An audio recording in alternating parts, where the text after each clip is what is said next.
जो आप सभी को संगीता आंटी और स्वर्णिमा आंटी की तरफ से ढेर सारा प्यार। हाँ बच्चों, आप सबों को ढेर सारा प्यार। और आप सब बहुत अच्छे होंगे परमेश्वर पिता की दया से। आंटी, आपको भी सलाम। आपको भी सलाम आंटी। मैं बच्चों तुम लोगों से ये आशा करती हूँ कि जो हम इस व्हाट्सएप के माध्यम से संडे स्कूल के बाद जो शिक्षाओं को दे रहे हैं तुम लोग अवश्य सुन रहे होगे। और इस समय तुम्हारे एग्जाम चल रहे हैं तो इसको सुनो, और जब समय मिलेगा एग्जाम खत्म हो जाएगा तो सारे होमवर्क करके हमको भेजना है ना। ठीक है बच्चों, तो चलो आज की संडे स्कूल को हम आरंभ करते हैं। हमारा आरंभ परमेश्वर पिता, परमेश्वर पुत्र और परमेश्वर पवित्र आत्मा के नाम से हुए। आमीन। आइए हम एक छोटी सी प्रार्थना करेंगे। हम सब अपनी आंखों को बंद करें।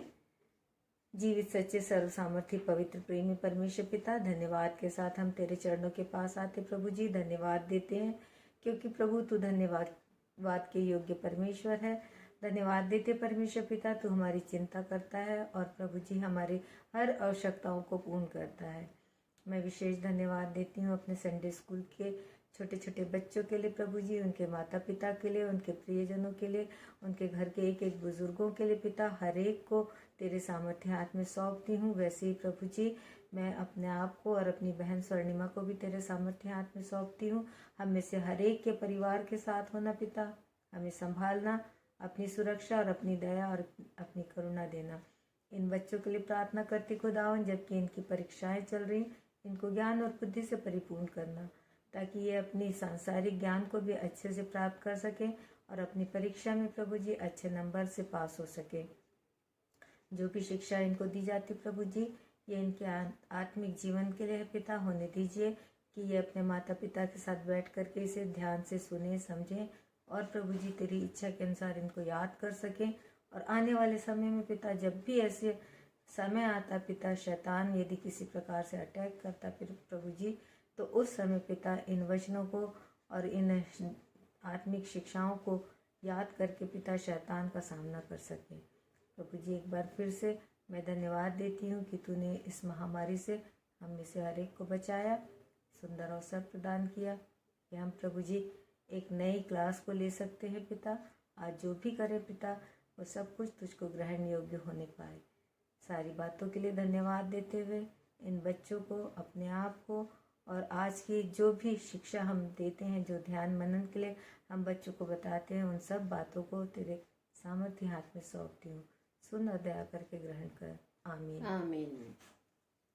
तो बच्चों आज एक गीत स्वर्णिमा आंटी आपको गा के सुनाएंगी और इस गीत को आप याद करिएगा और इसकी वर्डिंग्स हम लिख के भेज देंगे। आप इसे अच्छे से याद करिए, अच्छे से गाइए ताकि हम इसको एक साथ मिल करके गा करके और चर्च में हम बता सकें। आंटी, और अभी पाम संडे भी आने वाला है। हाँ, उसी से संबंधित ये गाना भी आप सिखाने वाली है ना? जी जी बिल्कुल। ठीक है।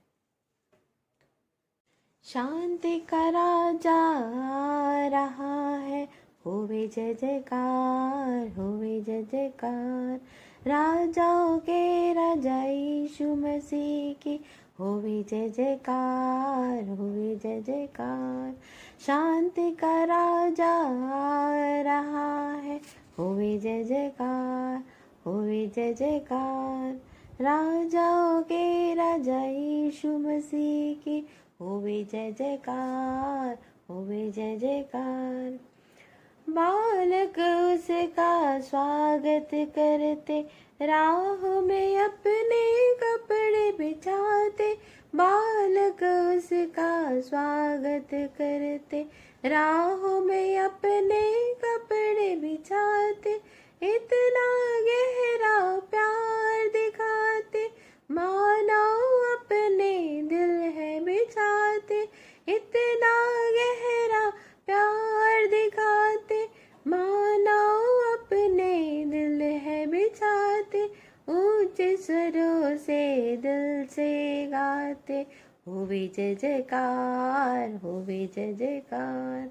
शांति का राजा आ रहा है, होवे जय जयकार, होवे जय जयकार। राजाओं के राजा यीशु मसीह की होवे जय जयकार, होवे जय जयकार। होशन्ना के नारे उनके सारे आकाश में गूंज रहे हैं। होशन्ना के नारे उनके सारे आकाश में गूंज रहे हैं। श्रद्धा भक्ति और खुशी से दिल में उनके झूम रहे हैं। श्रद्धा भक्ति और खुशी से दिल में उनके झूम रहे हैं।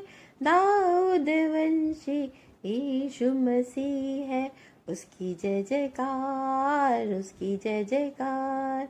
शांति का राजा आ रहा है, होवे जय जयकार, होवे जय जयकार। राजाओं के राजा यीशु मसीह की होवे जय जयकार, होवे जय जयकार। शांति का राजा आ रहा है, होवे जय जयकार, होवे जय जयकार, होवे जय जयकार, होवे जय जयकार। प्रिय बच्चों, हमेशा की तरह आज भी हम आपको एक मुखाग्र पद देंगे जिसको आपको स्वर्णिम आंटी बताएंगी। हाँ, आज का मुखाग्र पद है लुका 19 उसका 38। धन्य है वह राजा जो प्रभु के नाम से आता है। स्वर्ग में शांति और आकाश मंडल में महिमा हो। इस मुखाग्र पद को सारे बच्चे अच्छे से याद करके और वीडियो बनाकर भेजेंगे। प्रिय बच्चों, आज जो हम सीखने वाले हैं वो यरूशलेम में जयकारी प्रवेश, इसके विषय में सीखेंगे। लेकिन इसके पहले मैं एक बात आपसे कहना चाहती हूँ। हम इस कमरे में बैठे हैं और अचानक इस कमरे में प्रभु यीशु मसीह आ जाएं तो क्या होगा? क्या होगा आंटी बताइए तो। उनको देखकर हम कुछ आश्चर्य से भी भर सकते हैं। हाँ, है ना? हाँ। और हमें लगेगा कि अरे यीशु मसीह आ गए। इस प्रकार हम प्रसन्न भी होंगे और उनको छूकर देखने की कोशिश भी करेंगे। हाँ, बिल्कुल सही। ऐसे ही जब प्रभु यीशु मसीह किसी के जीवन में आते हैं तो इसी प्रकार का होता है कि वो उसे देखना चाहता है। आप लोगों ने पहले भी एक घटना के बारे में सुना होगा, जक्कई के विषय में। तो जक्कई बच्चों कैसा व्यक्ति था? वह धनवान व्यक्ति था। वो चुंगी लेने वालों का, टैक्स कलेक्टर्स का सरदार था, उनका ऑफिसर था। और जब उसको पता चलता है कि यीशु मसीह यरीहो से जाने वाले हैं तो वो क्या करता है? उसके मन में भी इच्छा उत्पन्न होती है कि मैं भी जा करके प्रभु यीशु मसीह को देखूं। और इस कारण वो ये भी जानता था, है ना आंटी? वो तो नाटा था ना, उसको मालूम था। हाँ, तो वो ये जानता था कि वो तो ऐसे भीड़ में घुस करके देख नहीं सकता है। तो क्या करता है आंटी? वो तो वह जल्दी जल्दी जाता है और यीशु को देखना चाहता है। उसके मन में बहुत इच्छा रहती है तो वो जाकर पेड़ पर चढ़ जाता है। क्या रहता है बच्चों वो पेड़ का नाम? गुलर। गुलर के पेड़ पर चढ़ जाता है।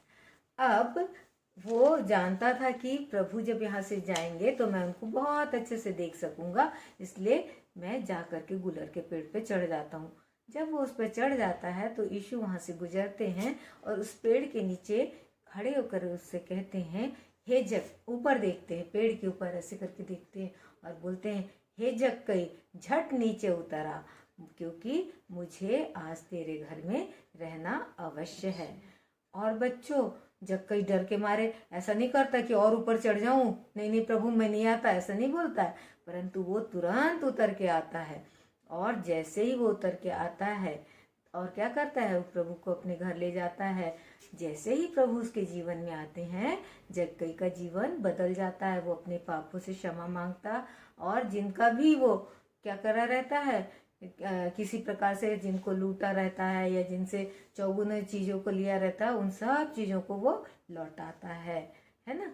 तो इस प्रकार हम कह सकते हैं बच्चों कि जब प्रभु हमारे जीवन में आते हैं तो क्या होता है, हमारा जीवन पूरे रूप से बदल जाता है। और आज जैसे मैंने आपको बताया कि आज हम एक छोटा सा स्किट करेंगे, लेकिन आप जानते हैं कि खजूर इतवार के दिन हम क्या करते हैं? आपको मालूम है आंटी, खजूर इतवार के दिन क्या करते हैं? खजूर की डालियां लेकर हम जय जयकार करते हैं। हाँ, किसकी जय जयकार करते हैं? यीशु मसीह की। हाँ, क्योंकि वह यरूशलेम में प्रवेश किया था और सारे लोग क्या करते हैं आंटी? सारे लोग उसका जय का नारा लगाते हैं, अपने कपड़ों को बिछाते हैं, डालियां काट करके ला करके बिछाते हैं रोड पे। आप जानते हैं ऐसा क्यों करते हैं? आपने कभी देखा है कि कोई यदि बड़ा व्यक्ति आता है तो क्या होता है, उसके सम्मान में एक लाल रंग का कारपेट बिछाया जाता है या एक कारपेट बिछाया जाता है। क्यों बिछाया जाता है? ताकि उसका पैर जमीन में ना पड़े, उस कारपेट पे वो चले, है ना, उस कारपेट पे वो चल करके उस जगह पे जाए जहाँ उसको बिठाला जाएगा। तो ऐसे ही लोग जो है प्रभु को राजा मान करके उसके सामने अपने कपड़े और अपनी डालियों को, जो डालियां काट के लाए थे, उसको बिछाते हैं। तो बच्चों, इसको हम आपको एक स्किट के रूप में करके दिखाएंगे। ठीक है, आप सब देखने के लिए तैयार है ना? हाँ बच्चों, अभी देखना हम मिलकर किस प्रकार स्किट करते हैं और बताते हैं कि यरूशलेम में यीशु मसीह का विजय प्रवेश कैसे हुआ। तो उसका शीर्षक क्या है आंटी? यरूशलेम में जयकारी प्रवेश।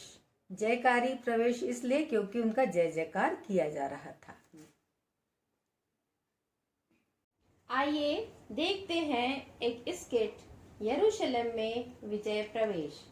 प्रभु यीशु जब जैतून नामक पहाड़ पर बैतफगे और बैतनिया के पास पहुंचे तो उन्होंने अपने चेलों को बुलाकर कहा, तुम दोनों मेरे पास आओ।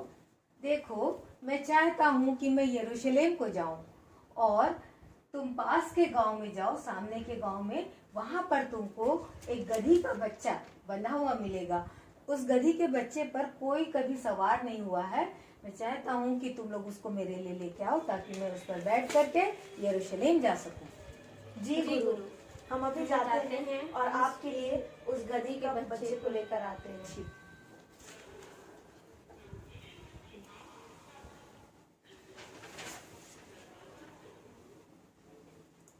भाई, वो देखो, जैसा कि गुरु ने हमसे कहा था, हमें वैसा ही दिखाई दे रहा है। हाँ हाँ भाई, चलो हम उसे लेकर जाते हैं। अरे अरे, ये क्या कर रहे हो तुम लोग? प्रभु ने हमसे कहा है, प्रभु को इसका प्रयोजन है। अच्छा, जैसा तुम उचित समझते हो वैसा ही करो और ये इस गधी के बच्चे को ले जाओ।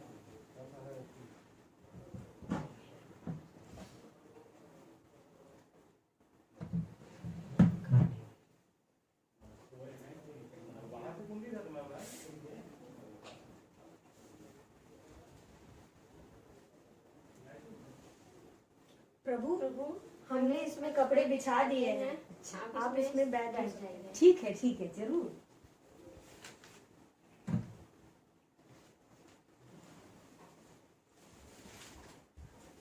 मैं प्रभु के लिए यह कपड़े बिछाती हूँ। मैं भी प्रभु के लिए कपड़े बिछाता हूँ। हम तो पेड़ की डालियां काट के लाए हैं ताकि हम प्रभु के मार्ग में इसे बिछा सकें। धन्य है वह राजा जो प्रभु के नाम से आता है। धन्य है वे राजा जो प्रभु के नाम से आता है। स्वर्ग पर शांति और आकाश मंडल पर महिमा हो। स्वर्ग पर शांति और आकाश मंडल पर महिमा हो। होशन्ना प्रभु की, होशन्ना होशन्ना प्रभु की, होशन्ना दाऊद के संतान की, होशन्ना दाऊद के संतान की, होशन्ना वह प्रभु के नाम से जो आता है आकाश में, होशन्ना वह प्रभु के नाम से जो आता है आकाश में, होशन्ना प्रभु की होशन्ना हो, होशन्ना होशन्ना हो। बच्चों, आपने ये स्किट में देखा कि कैसे यीशु एक राजा के रूप में यरूशलेम में प्रवेश करते हैं। और जब प्रभु यरूशलेम के मंदिर में पहुंचते हैं तो वहां पर उन्होंने क्या देखा? आप जानती हैं आंटी, उन्होंने वहां क्या देखा? वहां लोग जो थे ना, वो खरीद बेच रहे थे। अच्छा। हाँ, पशु पक्षी खरीद रहे थे, बेच रहे थे। और जो कहाँ पर आंटी? हाँ, मंदिर के अंदर। हाँ मतलब मंदिर मतलब चर्च ना, हाँ, जिस प्रकार हम चर्च। चर्च हाँ जाते हैं, हाँ उस हाँ, चर्च के अंदर। हाँ, उसके अंदर। और वैसे ही क्या कर रहे थे, क्योंकि वहां का नियम था कि उस यरूशलेम मंदिर में जो वहां का राजा है, उसका जो रुपया या सिक्का है वो नहीं चलता है, परंतु मंदिर का अपना एक सिक्का होता था, वो चलता था। मंदिर की अपनी एक करेंसी थी, वो चलती थी। तो वो लोग क्या कर रहे थे, वहां उस करेंसी को एक्सचेंज कर रहे थे। मतलब राजा की करेंसी के बदले मंदिर की करेंसी ले रहे थे। तो ये सब जब प्रभु यीशु मसीह देखते हैं तो उनको बहुत दुख होता है, और साथ ही साथ क्या होता है कि उनको बहुत गुस्सा आता है। अच्छा। क्यों गुस्सा आता है? क्योंकि मंदिर, यरूशलेम का मंदिर, आराधनालय अर्थात चर्च जो है वो एक पवित्र स्थान होता है ना। और इस पवित्र स्थान में वो लोग इस तरह का कार्य कर रहे थे, मतलब उस पवित्र स्थान की पवित्रता को वो लोग क्या कर रहे थे, भंग कर रहे थे, पवित्रता को नष्ट कर रहे थे। और इसी कारण प्रभु को गुस्सा आता, और वो क्या करते हैं कि जो सर्राफों की चौकी थी और जो कबूतर और भेड़ बकरियों को जो बेच रहे थे, उन सब के चौकियों को क्या करते, गुस्से में उलट देते हैं और कोड़े से उन जानवरों को मार के भगाते हैं, है ना। और साथ ही साथ प्रभु क्या कहते हैं? प्रभु कहते हैं कि तुम लोगों ने क्या किया है, मेरे परमेश्वर के भवन को डाकुओं का खो बना दिया है, क्योंकि वचन में लिखा है मेरा घर प्रार्थना का घर होगा, परंतु तुमने उसे क्या किया है, डाकुओं के खो बना दिया है। और बच्चों, आपको तो ये अच्छे से मालूम होगा कि हम सब चर्च जाते हैं, और चर्च में हम क्या करते हैं, वहां हम जाकर के परमेश्वर की आराधना करते हैं, स्तुति गान गाते हैं, वचन सुनते हैं, वचन पढ़ते हैं, है ना। मतलब हम भक्ति करते हैं परमेश्वर की। और जब हम इस तरह के जगह में जाते, जब हम चर्च में जाते हैं, तो क्या होता है, कहा जाता है कि हमको वहाँ शांत रहना है। वहाँ एक पद भी लिखा है कि परमेश्वर अपने पवित्र भवन में है, समस्त पृथ्वी उसके सामने चुप रहे या शांत रहे। तो हमको भी शांत रहना है। अब शांत रहने का मतलब में नहीं, कई बच्चे तो क्या करते हैं, मम्मी मम्मी क्या है, मोबाइल दो ना, मोबाइल है। और उसके बाद में मोबाइल में गेम खेलते या कुछ खाने का भी मांगते रहते हैं। हाँ, खाने का मांगते है, हैं, मम्मी भूख लग रही, खाने को दो, है ना। कई बच्चे क्या करते हैं, उनका ध्यान इधर उधर रहता है, कौन क्या कर रहा है ना। तो ये सारी चीजें नहीं होना चाहिए। हमारा पूरा ध्यान किस पे होना चाहिए, जो वचन बताया जा रहा, जो गाना गाया जा रहा, जो वचन पढ़ा जा रहा है, उस पर होना चाहिए। जिस प्रकार से प्रार्थना की जा रही है, मतलब पूरा समर्पण हमारा वहाँ होना चाहिए। हम पूरे स्तुति के भाव से हम परमेश्वर की स्तुति आराधना करें। तो प्रिय बच्चों, आपको हमने 3 बातों को बताया। पहली बात हमने आपको जक्कई के विषय में बताया ना। तो जक्कई के जीवन में जब प्रभु का प्रवेश होता है तो क्या होता है, जक्कई की पुरानी बातें जो थी वो खत्म हो जाती है, पुराना जीवन वो छोड़ देता है और प्रभु यीशु मसीह में उसको एक नया जीवन प्राप्त होता है। वो प्रभु में एक नया जीवन आरंभ करता है। प्रिय बच्चों, क्या आपने ऐसा किया है? क्या आप अपने जीवन में प्रभु को स्थान दिए हैं?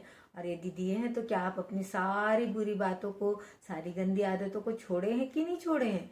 यदि नहीं छोड़े हैं तो जल्दी से जल्दी उसको छोड़ने के लिए प्रार्थना कीजिए, ताकि परमेश्वर आपकी सहायता करे। फिर दूसरा, जब हम देखते हैं कि प्रभु यीशु मसीह जो है बतफगे के पास पहुंचे, तो वहां जाकर के वो क्या किए, ठहर गए और अपने चेलों को क्या बोलते हैं, जाओ पास के गांव में जाकर के क्या करो, मेरे लिए एक गधी के बच्चे को लेके आओ, है ना। और जो आज्ञा यीशु ने उनको दी थी, चेलों ने, या जो काम को सौंपा था उसको चेलों ने पूरा किया, उनकी आज्ञा को माना, है ना। इस प्रकार वे प्रभु की आज्ञाकारी हुए और प्रभु की सेवा करने वाले हुए। क्यों? क्योंकि वो लोग प्रभु की सेवा करते ही थे। तो बच्चों, क्या आप लोग प्रभु की आज्ञा मानते हो? क्या आप प्रभु की सेवा करते हो? सोचना है ना, ध्यान देना है, विचार करना है। यदि नहीं करते हो तो क्या करना है? हमको अपने आप को प्रभु को समर्पित करना है, उसकी आज्ञा मानना है, उसके लिए काम करना है। फिर हम देखते हैं कि जैसे यीशु मसीह वहां पर प्रवेश करते तो क्या होता, लोग जोर जोर से नारे लगा रहे थे, जोर जोर से उनकी होशन्ना कह रहे थे, है ना, जिससे लोगों को पता चल रहा था कि अरे यहाँ कुछ हो रहा है, या यहाँ से कोई जा रहा है जिसके जय जयकार किया जा रहा है। अरे जरूर कोई ये बड़ा व्यक्ति होगा, ये तो राजा होगा, ऐसा लोग जान देखते हैं, सोचते हैं, समझते हैं। तो प्रिय बच्चों, क्या है, हमको भी पता है कि हमारा प्रभु कौन है ना। तो हमको क्या करना है, हमको लोगों को बताना है कि कैसे प्रभु यीशु मसीह हमारे प्रभु हैं और कैसे कैसे काम उन्होंने हमारे जीवन के लिए किया है। तो क्या आप लोगों ने ये काम किया है? यदि नहीं किया है तो आप इसको जरूर करिए। जरूरी नहीं है कि बड़े बड़े लोग जैसे बोलते हैं वैसे आपको बोलना पड़े। आप अपने काम से बता सकते हैं, अच्छे अच्छे काम करके, आप अच्छे शब्द बोल के, अच्छी भाषा बोल के, अच्छे विचार रख के बता सकते हैं। आप आपस में एक दूसरे के साथ लड़ाई ना करें, गाली गलौज ना करें, इससे भी आप प्रभु को बता सकते हैं ना कि हमारा प्रभु कैसा था, वो क्या करता था, वो क्या चाहता है ना। यीशु मसीह ने खुद स्वयं ही यह सब काम करके दिखाया है। हाँ, है ना। तो हमें भी उनके अनुसार कार्य करना है। हम चर्च जाते हैं तो हमको क्या करना है, हमको आराधना करना है, स्तुति करना है ना। वहाँ हमको गेम नहीं खेलना है, वहाँ हमको अन्य विचारों को अपने मन में नहीं लाना है। बच्चों, क्या तुम लोग ऐसा करते हो? क्या तुम लोग प्रतिदिन बाइबल पढ़ते हो? क्या तुम लोग प्रतिदिन प्रार्थना करते हो? देखो, हम तो हफ्ते में एक बार आपको आत्मिक शिक्षा देते हैं, लेकिन हम आपको बार बार निरंतर यही बात कहते हैं कि बच्चों, आप लोग घर में जाके बाइबल अवश्य पढ़िए, प्रार्थना अवश्य करिए। जब हम अपनी प्रार्थना करते हैं, हम आप लोगों को भी याद करते हैं। तो जैसे हम याद करते हैं आपको, जब आप लोग प्रार्थना करें तो आप लोग हम लोग को याद करिए। इसके साथ ही साथ आप में जो कमजोरी है, अपनी कमजोरी को परमेश्वर के सामने रखिए, अपने लिए बुद्धि मांगिए तो और उसके लिए प्रार्थना करिए। जब आप ऐसा करेंगे तो परमेश्वर अवश्य आपको देगा। आप देखते हैं ना कि जैसे ही आप प्रभु की आज्ञा मानना शुरू करेंगे तो क्या होगा, वो आपको आशीष देना शुरू करेगा, आपको आशीष देगा। आपको किसी भली वस्तु की कमी नहीं होगी, आपको ज्ञान की भी कमी नहीं होगी, बुद्धि की भी कमी नहीं होगी। वो आपके लिए रास्ता निकालेगा। तो बच्चों, आपने देखा कि कैसे यीशु मसीह जयकारी प्रवेश करते हैं यरूशलेम में, है ना। और इसको हम लोग प्रति वर्ष खजूर इतवार के नाम से मनाते हैं। ठीक। तो हम अपने संडे स्कूल के अंतिम चरण में हैं। आखिरी में हम प्रभु की प्रार्थना बोलेंगे, है ना। और राजाओं का, शांति का राजा आ रहा है, ये गाना गाएंगे। अच्छा। हे हमारे पिता, तू जो स्वर्ग में है, तेरा नाम पवित्र माना जाए, तेरा राज आवे, तेरी इच्छा जैसे स्वर्ग में पूरी होती है वैसे इस पृथ्वी पर भी हो। हमारे दिन भर की रोटी आज हमें दे, और जैसे हमने अपने अपराधियों को क्षमा किया वैसे तू हमारे अपराधों को क्षमा कर। हमें परीक्षा में ना डाल, परंतु बुराई से बचा, क्योंकि राज्य, पराक्रम और महिमा सदा तेरे। आमीन।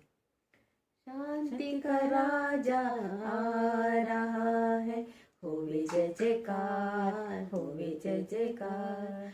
राजाओं के राजा यीशु मसीह की, होवे जय जयकार, होवे जय जयकार। शांति का राजा आ रहा है, होवे जय जयकार, होवे जय जयकार।